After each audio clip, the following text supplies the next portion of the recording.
Hello students, welcome to online classes of advance senior secondary school Mundal. अभी हम पढ़ने जा रहे हैं class 11th health and physical education. Screen पर दिखाई दे रहा है आपको, हम आए हुए हैं सेकेंड चैप्टर में। तो आज हम इस चैप्टर में व्यक्तिगत स्वास्थ्य से संबंधित कुछ व्याख्याएं और इसका महत्व क्या है हमारे जीवन में वो पढ़ेंगे। तो व्यक्तिगत स्वास्थ्य से हमारा अभिप्राय है खुद का स्वास्थ्य, अर्थात मैं लिख देता हूँ यहाँ, व्यक्ति के समय का स्वास्थ्य ही व्यक्तिगत स्वास्थ्य कहलाता है। तो जो हमारा खुद का स्वास्थ्य होता है उसे ही हम व्यक्तिगत स्वास्थ्य कहते हैं।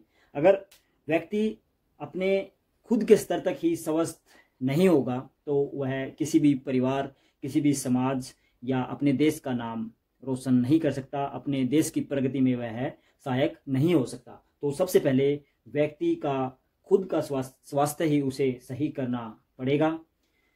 एक विद्वान हैं इमर्जन, जो आपने पहले भी 9th और 10th में भी उसके व्याख्यान पढ़े होंगे, तो उसने भी कहा है कि राष्ट्र की प्रगति में व्यक्तिगत स्वास्थ्य बहुत ही महत्वपूर्ण रोल निभाता है। तो व्यक्तिगत स्वास्थ्य एक बहुत इम्पोर्टेंट है, क्योंकि सभी नागरिक अगर स्वस्थ होंगे तो निश्चित रूप से देश भी प्रगति करेगा। देश के स्वास्थ्य अर्थात हम कह सकते हैं देश के मुद्दे, देश के कार्य अच्छे से हो पाएंगे और वह आगे बढ़ता जाएगा। तो हमें सबसे पहले व्यक्तिगत रूप से स्वस्थ रहना होगा, क्योंकि किसी भी समाज या किसी भी देश की नींव एक अच्छे व्यक्तियों या हम कह सकते हैं जो बच्चे होते हैं उनके अच्छे स्वास्थ्य पर निर्भर करती है। अगर स्वास्थ्य सही होगा तो समाज का सोचने का ढंग, समाज की कार्यविधि, या हम कह सकते हैं समाज से आगे अगर बढ़ेंगे तो एक नेशनल लेवल पर जो हमारे नागरिकों का चरित्र है वो भी सही होगा। तो सारी बात हम मिलाकर करते हैं तो एक स्वास्थ्य बहुत इंपॉर्टेंट रोल अदा करता है, चाहे वो इंटरनेशनल लेवल पर हो चाहे वो नेशनल लेवल पर हो। तो स्वास्थ्य हमें अपने नागरिकों का सही बनाना पड़ेगा। उसके लिए हम विभिन्न तरीके अपनाते हैं, मगर यहाँ हमारा आज का टॉपिक है व्यक्तिगत स्वास्थ्य और इसके महत्व। तो महत्वों पर अभी हम चर्चा करेंगे। तो इसके जो महत्व हैं वो सबसे पहले मैं लिख देता हूँ कि व्यक्तिगत स्वास्थ्य का सबसे बड़ा महत्व यही है कि जो व्यक्ति होता है उसका शारीरिक और मानसिक विकास या उसकी जागृति सही होगी, तो जो शरीर और मन उसका चुस्त पुस्त रहेगा, कार्य करने में उसका मन लगेगा और वह अच्छे से कार्य को निपटा भी लेगा। तो व्यक्तिगत स्वास्थ्य सबसे बड़ा महत्व यही हुआ कि वह एक जागृत अवस्था में रहेगा। शारीरिक और मानसिक जागृति, तो वह एक अच्छे ढंग से कार्य करेगा, जागृत अवस्था में व्यक्ति रहेगा तो किसी भी परेशानी का वह अच्छे से निपटारा भी कर सकता है। तो सबसे बड़ा महत्व यही है। नेक्स्ट चलते हैं। नेक्स्ट मैं लिख रहा हूँ, व्यक्ति का अगर स्वास्थ्य सही होगा तो निश्चित रूप से उसका जो व्यक्तित्व होता है वह भी सही होगा। जो पर्सनैलिटी हम इंग्लिश में कहते हैं वह भी सही बनी रहेगी। तो व्यक्तित्व का विकास भी होगा और वह सही दिशा में आगे बढ़ेगा। तो व्यक्ति का स्वास्थ्य सही होने से उसकी पर्सनैलिटी डेवलप होगी, वह अच्छे से कार्य कर पाएगा, किससे कैसे बात करनी है और कैसे अपनी क्रियाविधि को अच्छे से आगे बढ़ाना है, तो वह इस बारे में अच्छे से सोच सकता है अगर उसका स्वास्थ्य सही होगा। स्वास्थ्य सही नहीं होगा तो पर्सनैलिटी पर भी डायरेक्ट इफेक्ट पड़ता है, ये हमें भी पता है।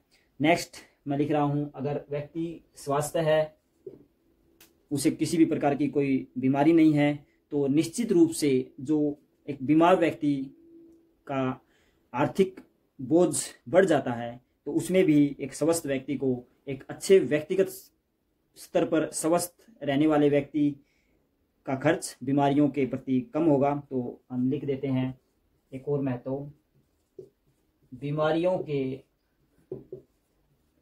खर्च में कमी आएगी, बीमारियों के खर्च में कमी।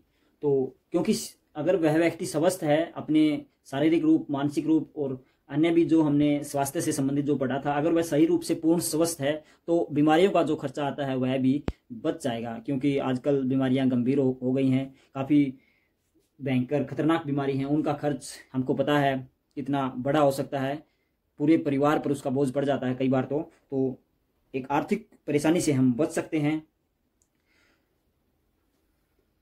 4 पॉइंट मैं लिख रहा हूं, अगर व्यक्ति बीमार नहीं होगा, वह सही रूप से शारीरिक रूप मानसिक रूप से संपूर्ण फिट है, तो एक तरह से हम कह सकते हैं उसका जीवन लंबा होगा। अर्थात जो उसकी लाइफ स्टाइल है और उसका जो भी जीवन को सही रूप से तंदुरुस्त रूप से चलाने में जो महत्वपूर्ण आधार होता है वह स्वास्थ्य ही है। अगर स्वास्थ्य सही है तो हम कह सकते हैं वह एक लंबा जीवन व्यतीत करेगा, उसकी उम्र लंबी होगी।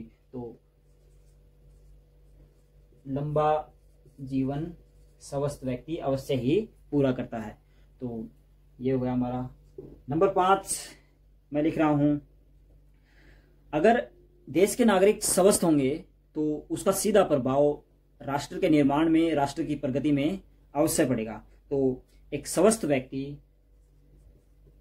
राष्ट्र की, किसी भी देश की प्रगति पर काफी असर डालता है। तो राष्ट्र की प्रगति में वह सहायक होता है।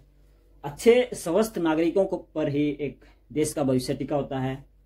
तो अगर हर व्यक्ति अपने स्वास्थ्य के प्रति सचेत रहे तो वह एक इनडायरेक्ट रूप से अपने देश की सेवा कर रहा होता है। 6 पॉइंट मैं लिख रहा हूं, जो व्यक्ति शारीरिक या हम कह सकते हैं एक संपूर्ण स्वस्थ हैं तो वो जो भी कार्य करते हैं वह मन लगाकर करते हैं, एकाग्रता के साथ करते हैं। तो व्यक्ति की एकाग्रता में वृद्धि होती है, इसका यह भी महत्व है। एकाग्रता में वृद्धि, तो जो भी व्यक्ति कोई कार्य करता है अगर वह पूर्ण रूप से स्वस्थ नहीं है तो उसका ध्यान उस काम में नहीं लगेगा। तो स्वस्थ रहने वाला व्यक्ति ही किसी कार्य को अच्छे से कर सकता है, मन लगाकर या सचेतन अवस्था में वह जो कार्य करता है वह सही और सफल होगा। तो हम कह सकते हैं एकाग्रता में वृद्धि से जो भी कार्य हों वह व्यक्ति को सही दिशा में ले जाएंगे। नंबर 7 और लास्ट इसका जो पॉइंट है वो मैं लिख रहा हूं, एक स्वस्थ व्यक्ति आशावादी जीवन व्यतीत करता है। तो आशावादी जीवन या आशावादी दृष्टिकोण के साथ वह कार्य करता है तो उसके जो भी कार्य हैं वो सफल अवश्य होते हैं। एक बीमार व्यक्ति अपने खुद को नहीं संभाल सकता तो वह एक निराश प्रवृत्ति का व्यक्ति होता है। वह दूसरों को भी अगर कुछ शिक्षा देने लगे तो वह अपने जो गुण हैं, अवगुण हैं या बीमारी में जो पड़ा हुआ है उससे संबंधित बातें बताने लग जाता है। तो वह एक निराशावादी जो आधार है, निराशावादी विचारधारा है, उसको बढ़ावा देता है। और स्वस्थ व्यक्ति एक आशावादी, हर्षोल्लास और एक संपूर्ण शक्ति के साथ कार्य करता है और जीवन में आगे बढ़ता है। तो व्यक्तिगत स्वास्थ्य काफी हद तक हमारे जीवन, हमारे लाइफस्टाइल को प्रभावित करता है। व्यक्तिगत स्वास्थ्य के अंतर्गत हम काफी बीमारियों से बचे रहते हैं। बीमारियों का जो आर्थिक बोझ होता है वह आधुनिक समय में बहुत ज़्यादा बढ़ गया है, तो ये भी हमें इनडायरेक्ट रूप से फ़ायदा पहुंचाता है। और भी कई कारण हैं। अगर हम फिट होंगे तो हम नए सोच विचार, हमारे माइंड में नई नई अच्छी अच्छी बातें आएंगी और हम उनको पूरा करने में उस दिशा में आगे बढ़ पाएंगे। क्योंकि अगर व्यक्ति स्वस्थ नहीं है तो उसके दिमाग में अच्छी बातें आना तो दूर, वह अपनी जो समस्या है, जो अपनी शारीरिक कमजोरी है या जो वह जो भी बीमारी से पीड़ित है उसके प्रति ही उसका ध्यान रहेगा। किसी भी दूसरी अच्छी या हम कह सकते हैं किसी दूसरी तरफ उसका ध्यान नहीं जाएगा, क्योंकि वह अपने अंदर उस बीमारी से लड़ रहा होता है। उस बीमारी के कारण उसके मन में एक दुर्भावना पैदा हो जाती है कि यह बीमारी पता नहीं खत्म होगी या नहीं होगी, इसमें मेरे जीवन का हर पल, हर दिन समाप्त हो रहा है। क्योंकि कई बीमारियां खतरनाक होती हैं, वो व्यक्ति को उबरने नहीं देती, तो उस कारण उसका जो सोचने का ढंग है वह भी बदल जाता है। तो स्वस्थ व्यक्ति काफ़ी हद तक अपने आप को सही दिशा में, उसके साथ साथ अपने समाज को सही दिशा में, अगर समाज सही दिशा में जा रहा है तो निश्चित ही वह देश की पृष्ठभूमि पर भी असर डालेगा, तो देश का विकास भी अवश्य ही सही दिशा में जाएगा। अच्छे से हम प्रगति पर, जो प्रगति का पथ हम कह सकते हैं, प्रगति पथ पर हम अग्रसर होंगे। तो अगर हम व्यक्तिगत स्वास्थ्य को प्राप्त कर लेते हैं तो यह हमारे लिए बहुत बड़ी उपलब्धि होती है, क्योंकि कहा भी गया है कि अगर स्वास्थ्य नहीं है तो समझो व्यक्ति के पास बहुत कुछ नहीं है, क्योंकि रुपया पैसा धन दौलत हम दोबारा से अर्जित कर सकते हैं, पा सकते हैं, मगर अगर स्वास्थ्य चला गया तो उसको दोबारा पाने में बहुत ही कठिनाई होगी। उसको दोबारा पाने में हमें बहुत सारी परेशानियां और जो हमारे जीवन का बचा हुआ समय है वह भी खर्च करना पड़ेगा। तो व्यक्ति को पहले से ही सजग सचेत रहना चाहिए अपने स्वास्थ्य के प्रति, अच्छी अच्छी आदतें अपनानी चाहिए, अच्छे अच्छे कार्य करने चाहिए, बुरी संगतियों में नहीं पड़ना चाहिए, जो भी बुरे काम है स्वास्थ्य को जो प्रभावित करते हैं वह हमें नहीं अपनाने चाहिए। तो ये कुछ व्यक्तिगत स्वास्थ्य के महत्व थे। अगर इसके अलावा आपके दिमाग में कोई इससे संबंधित महत्व आता है तो आप अवश्य लिखें अपनी नोटबुक में, और साथ ही साथ इनको भी नोट करें। तो आज के लिए इतना ही। Thank you.